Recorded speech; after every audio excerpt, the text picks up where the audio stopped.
Hey guys, excited to be here. Got a big game this week. This is one of the most traditional rivalries in all of college football. I think anytime you talk about Georgia Auburn, you talk about rivalry. They've got a lot of kids from our state. They recruit our state hard. There's a lot of ties between the two universities, always has been. It's been a big game. Never ever remember it being game two, that's for sure.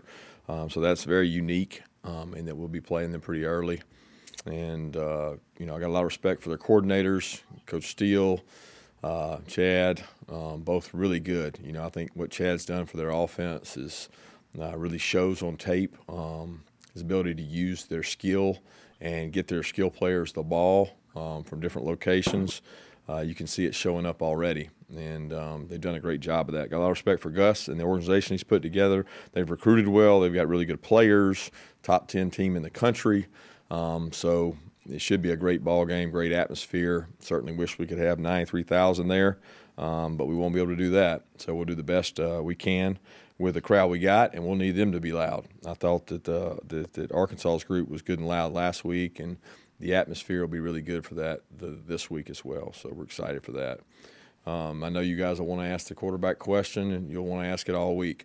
All I can tell you is we're going to continue to work with all the guys we've got to put the best guy in there to give us the best opportunity to win the football games. DeJuan did not play as bad as it seemed to some, and thought he did some good things watching the tape. And he had some unfortunate bad breaks that happened while he was in at quarterback. JT will be cleared, but I don't know how much that changes the picture in terms of reps and development. We'll be looking at everybody across the board. JT's got to be able to show us that he can function efficiently and do it with his knee, being able to do it. We always thought he would be cleared by this time anyway, but those guys will all compete, as well as Carson will too, and continue to grow at the quarterback position. With that, I'll open it up. All right, let's take the first question, Anthony Dasher. Hey, Coach. Yeah, and you're right. I got a quarterback question right off the bat. But as far as Stetson's performance, so kind of what stood out the most? It looked like he did some of his better work when working against pressure. And one thing on JT, if you don't mind, he said he's going to get it clear. What were the hurdles Ron Carson was looking for him to overcome? Well, Ron would have to explain that in depth. We're looking for percentage, strength index, biodex, testing, girth, his knee being closer to the same size as the other one. They do a single leg hop test. They measure his ability to move around on that knee compared to his other knee, and they've been looking for certain barometers to be able to hit that number, and he was able to do that. So that's very fortunate for him.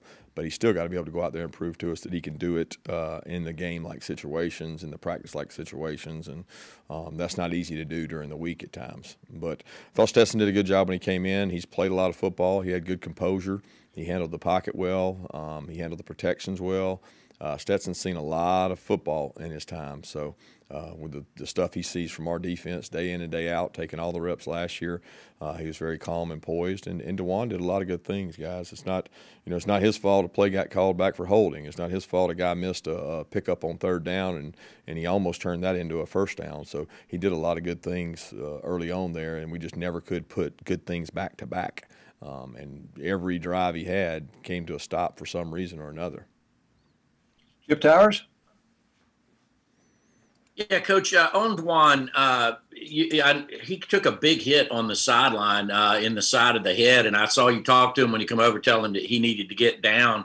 I just wonder, certainly with his situation, did that ding him a little bit, because he seemed like to not play quite as well after that? No, actually it was the opposite. He was fired up. He was pumped. He loves the game. He loves the competitive nature, and he doesn't believe in getting down. He likes contact, and I thought that was one of the highlights, that he took that hit and that he kept going. I think what got me a little bit was the awareness the next time, and he missed the yard marker the next time on a third down where he had an opportunity to scramble for it and get the third down. He never saw, and that happens with a young quarterback. I remember a big game where Jake Fromm took off running on a third down, and he slid before the first down on third down, and I was so upset with him.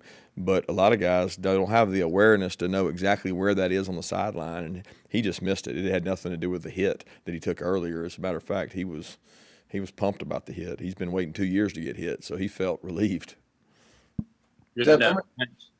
Seth Emerson? Kirby, I wanted to ask about running backs and your evaluation there. Obviously not a huge amount of breakaway runs. How do you think James and Zamir did? How much of it is them? How much of it is blocking? It's a combination of both. I thought there were a couple things. First thing, to have a great run, you got to have good box counts. You got to get hat on a hat. You got to make people miss. I think all our backs got the ability to make people miss. They've got to do it at a higher level. We got to block much better on the second level in terms of our receivers, cutoff blocking and turning a couple 10, 12-yard runs into bigger runs, which we missed opportunities there. And we got to move people up front a little better. I mean, at the end of the day, that's what it takes to be able to run the ball. But when you look across our league, I think you'll see, you show me a team that's running the ball really, really well and efficiently, and it's hard to do in our league. You got to be able to throw and catch the ball. You got to be able to score points. And, historically, we've been able to run the ball at a good rate compared to a lot of people in our league, and we didn't do that Saturday. But there was – it was one of those things where there were some holes, there were some things there that backs didn't necessarily miss. Sometimes the snap was bad. And when you've got a bad snap and it gets you off direction, you can't have that. It takes a cumulative effect of everybody doing their job. And if one guy's off, one receiver doesn't cut off a safety, he turns, what would be a 20-yard gain into a 5-yard gain. If the snap's off, you go back and look, there's a couple times the snap's just off key, and it brings the quarterback offline, and then it brings the running back offline. But we've got to do a better job blocking and running the ball. But I do think that we've got the people to do that with. Mike Griffith? Excuse me. Yeah, Coach. Question on how did you come out on the injury front in this football game? And I didn't see Walter Grant on the participation chart, but I still see him on your roster. Can you update him, please? Yeah, as far as the injuries go, nobody's substantially injured. A couple bumps and bruises, really the same bumps and bruises we had going into the game. Jermaine dinged his shoulder. I think he had to go out of the game for a little bit, but he came back in and played. I think he'll be fine. Kieris got dinged up on the hit there when he got hit pretty good, but he stayed in for a couple more plays and came back. But we don't have anybody that we think's out. And in terms of Walter, when we feel like he can contribute and help us out, he'll be able to. He's got to be able to help us out in all the phases of the game to be able to play. Dean Legge? Herbert, do you think that you talked after the game about looking yourself in the mirror, or the team needed to? Have you changed expectations around here so that a 27-point win doesn't seem like a 27-point win sometimes?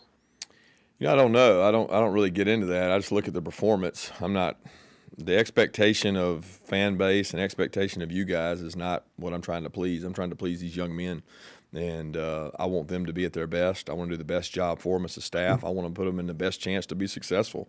That's, to me, what we're measured on is, do we get the most out of these kids that we can, and do we grow them? I'm really not into the perception or the outside world, what they think, because it probably doesn't matter at the end of the day, because there's so many naysayers out there. I'm worried about getting our team better, and it's never as good as it seems, and it's never as bad as it seems, and that was 100% evident watching that tape. The defense wasn't as good as it seemed, and offense wasn't bad as it seemed. So we got to do a good job of getting better, because that's the only thing that matters. Ryan Dennis, Banner Herald, you have a question? Yeah, I froze up for a second there. Sorry. Kirby, you mentioned the game being earlier than normal. I'm sure that's a lot to do with the odd year, but the game was going to be moved from November to October in the first place. So I guess my question is, how different will it be playing this early? And were you supportive of that original move earlier in the season, not given the COVID factor? Yeah, I mean, my support or disgruntled, it doesn't matter. It is what it is. I don't really care when we play, who we play. It's who we play that I care about. And we got Auburn this week, so I'm excited because I think they got a really good football team. And 3 months ago, we didn't know if we were even going to have this game. So I'm certainly excited that we are, and our kids get an opportunity to play in an electric environment.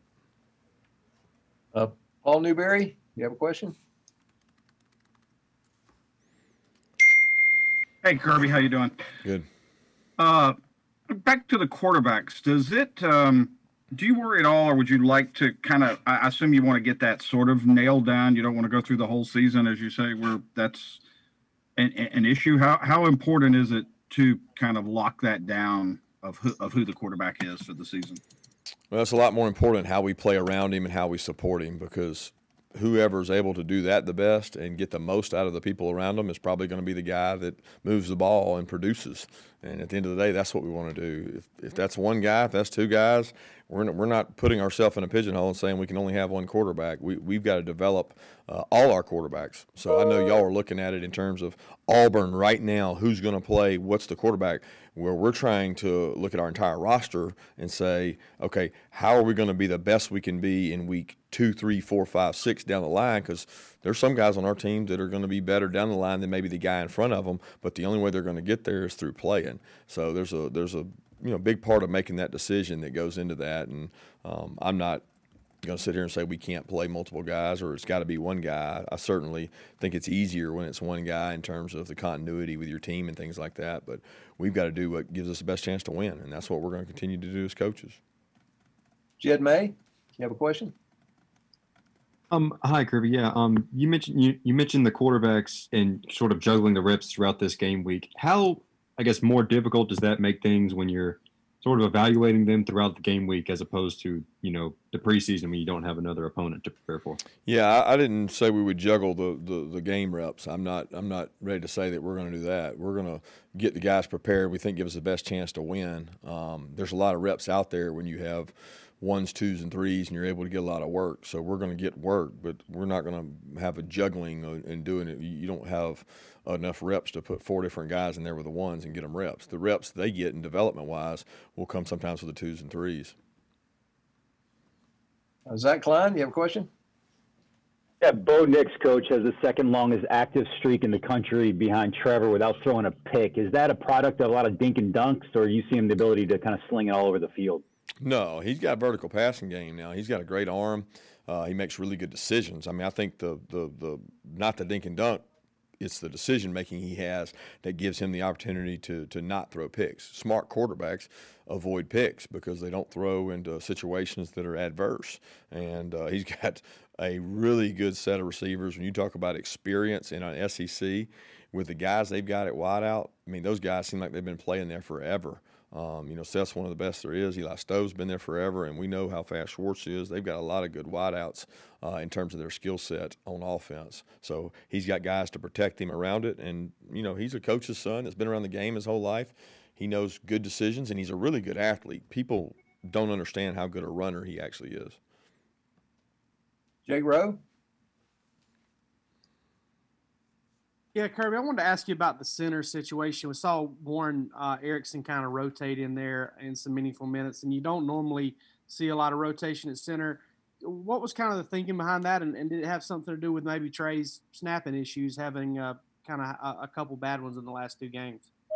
Yeah, it's the offensive line is not a limelight position, but everybody writes a story about DeJuan and Stetson. They don't talk about the O-line very often, but that's been going on all camp. That's not something that we haven't done. We think Trey gives us a lot of flexibility at guard.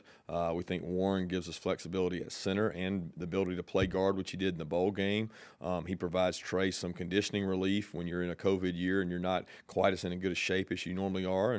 And Trey, we think, plays a really good guard. In a lot of ways, Trey can play guard and create more power than Warren can in terms of strength and weight and body weight. So he's able to relieve Ben and Schaefer and give them a blow and not have a drop-off at center. So we'll continue to work that route and play the best guys, give us the best chance to win. Mark Schleybaugh, do you have a question? Hey, Kirby. I read that Richard LeCount had kind of urged you to sign Stetson back in high school. Do you remember that at all? Can you share that story? No, I mean, well, first of all, we didn't sign Stetson initially, right? He was a walk-on. Are you talking about when he came back, or are you talking about out of high school? I'm confused. Out of Pierce County High School.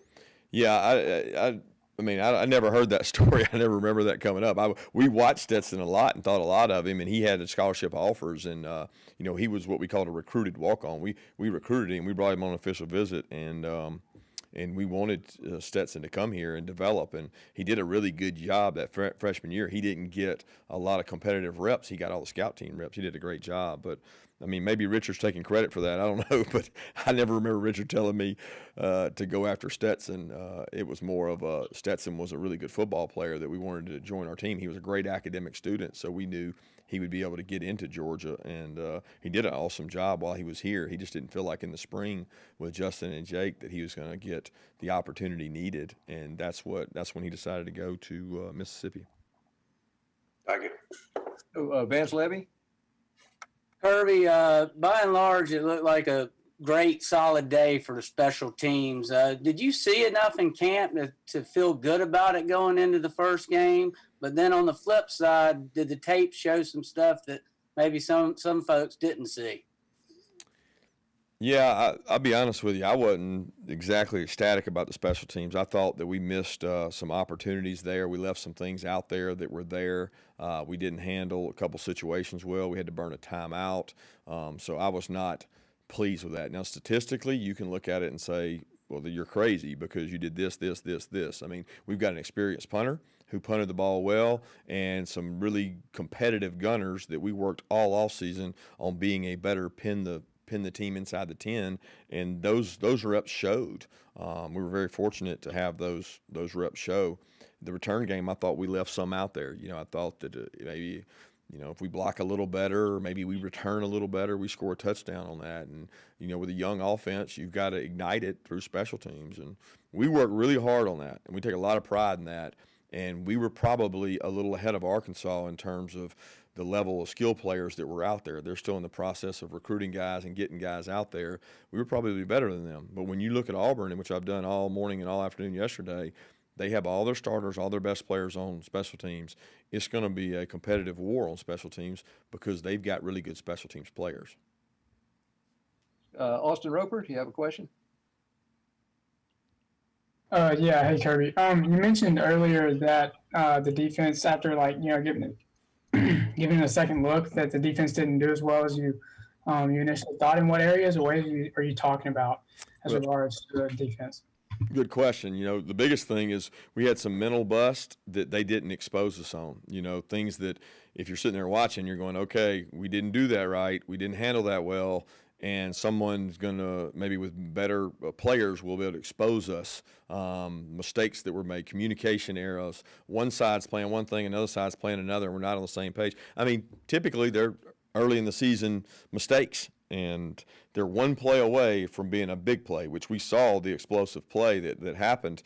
Certainly could have been more of those if guys aren't on the same page. And it's easy to highlight that. And the great thing about this defense is they'll listen to you because we tell them. We tell them honestly. We say, hey, this guy's a really good player. This guy's not a good player. When you're honest with players and you go in and tell them, hey, this is not right and this is right. This is doing it wrong and this is doing it right. They listen to you. And, I know a lot of people think because of the pick six and the safety that all was great. There was a lot missed there and a lot of opportunities where we ended up one-on-one that if one guy breaks a tackle, it's a touchdown.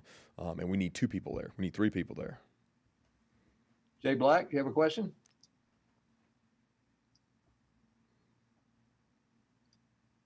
No, I'm good. Okay. We got time for maybe a couple more questions. Let's let anybody jump in and go ahead and open it up. Hey, Kirby, this is Connor Riley here. With George Pickens, what did you make of his first game? And with the history he has with Auburn, do you go about coaching him up any differently this week? No, I think we went through that last year. I mean, George is a competitive by nature. He's a fiery spirit guy. He's got to play with composure. We talk about that with all our players, not just George. It's got to be the same this week.